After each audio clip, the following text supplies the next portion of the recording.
Last time آپ کے ساتھ ڈسکس ہوا تھا ساس اور بہو کے رشتے کا. ہمارے لاہور میں ایک مسجد ہے, اس کے ایک امام صاحب ہیں, انہوں نے بیان کیا جمعے میں اسی حوالے سے کہ جی ساس بہو کا رشتہ جو ہے یہ کوئی ایسا نہیں ہے اور بہو علیحدہ رہ سکتی ہے وہ. اس کے بعد پھر جو لوگوں نے اس محلے کے کچھ لوگوں نے اس مولوی صاحب کے ساتھ حشر کیا اور پھر اس مولوی صاحب کے اس بات پہ قائل کر لیا کہ یہ باتیں دین کی بتانے والی نہیں ہوتی. تو یہ ہم کیسے فیصلہ کریں گے کہ کون سی بات بتانے والی ہے اور کون سی بتانے والی نہیں ہے؟ چلیں, یہ اگر بات بتانے والی نہیں تھی تو اس کے ایکویلنٹ جو انہوں نے بات بتائی ہے وہ تو ہے ہی کوئی نہیں تھی. تو یہ تو انہوں نے بدعت کی, دین کے اندر خود سے ایک چیز داخل کر دی, یعنی اس کے الٹ پھر انہوں نے بتایا ہوگا نا کہ یہ کریں. جی جی.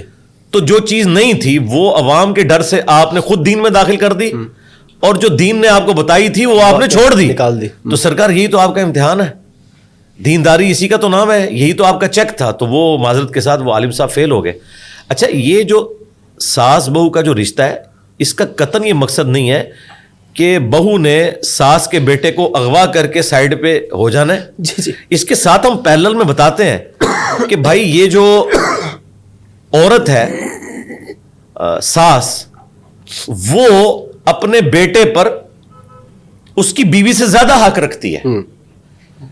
عورت پہ سب سے زیادہ حق اس کے خاوند کا ہے اور مرد پہ سب سے زیادہ حق اس کی ماں کا ہے. بخاری مسلم میں حدیث ہے, پہلے 3 حق اس کے ہیں, چوتھا باپ کا ہے. باپ کا بے شک. اچھا, لیکن عورت پہ اس کے خاوند کا ہے, کیونکہ ابو داؤد میں حدیث ہے اگر میں سجدہ جائز سمجھتا تو بیویوں سے کہتا کہ اپنے خاوندوں کو سجدہ کریں.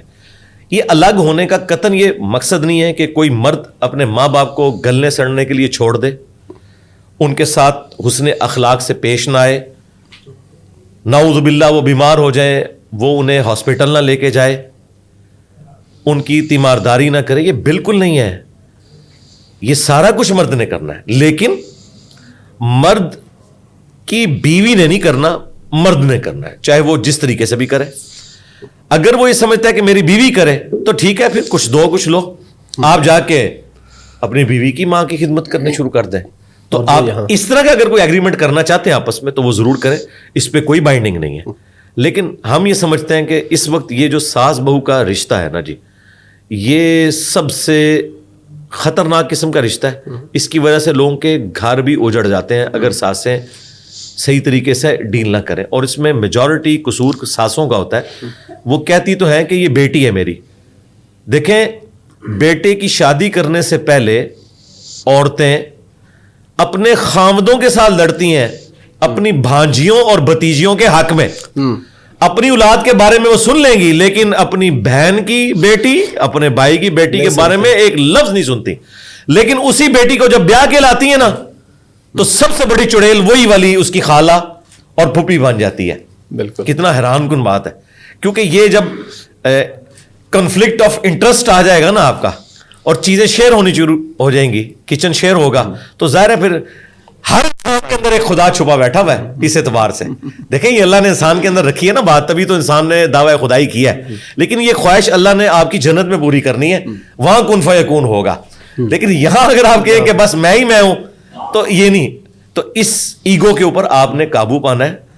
آپ دیکھیں آج تک کسی عورت نے محلے کی بوڑھیوں کے سامنے اپنی سگی بیٹیوں کی شکایت نہیں کی کہ میری بیٹی تو چھٹی والے دن سوئی رہتی ہے اور 11 بجے اٹھتی ہے, لیکن بہو بیچاری 9 بجے بھی اٹھے تو وہ بتایا جاتا تو ہے, پورے محلے کو بتاتی ہے. تو یہ کس طرح وہ دعویٰ کرتی ہے کہ میں اسے بیٹیوں کی طرح ٹریٹ کرتی ہوں.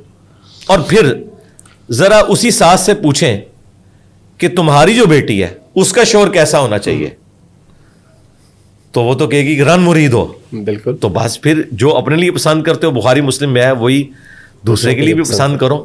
یہ ایمان کی ایک بنیادی علامت ہے. تو میرا خیال ہے انسان اپنے آپ کو دوسری جگہ پہ رکھ کے دیکھے نا تو اللہ کے فضل سے انسان اپنا جب آئینے میں منہ دیکھتا ہے نا اسے پتہ چل جاتا ہے کہ میں کہاں پر غلط ہوں. سیدھی سی بات ہے.